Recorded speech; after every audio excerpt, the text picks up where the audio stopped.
Hello viewers, আসসালামু আলাইকুম। Welcome back to my Omi's kitchen. চলে আসলাম নতুন আরেকটি ভিডিও নিয়ে। আজকে দেখাবো একদম রিফ্রেশিং একটি ম্যাঙ্গো জুইস।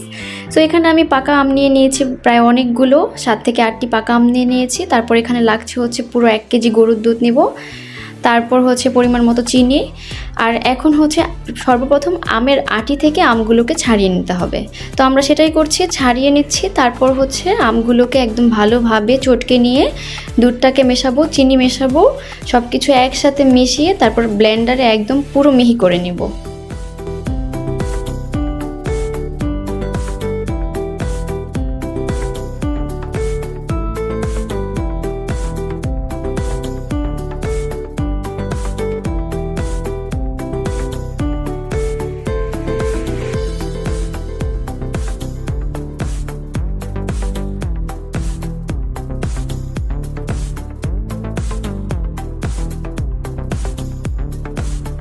এই তো হয়ে গেল আম, দুধ, চিনি সব একসাথে মেশানো, আর আমটাকেও কিন্তু আধা ভাঙা করে নেওয়া হয়েছে।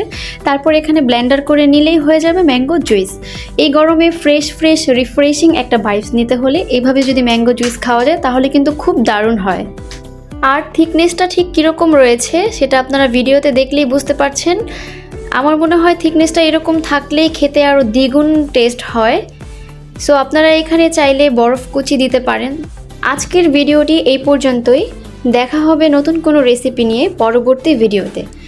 সো সেই পর্যন্ত সবাই সুস্থ থাকবেন, ভালো থাকবেন। আল্লাহ হাফেজ।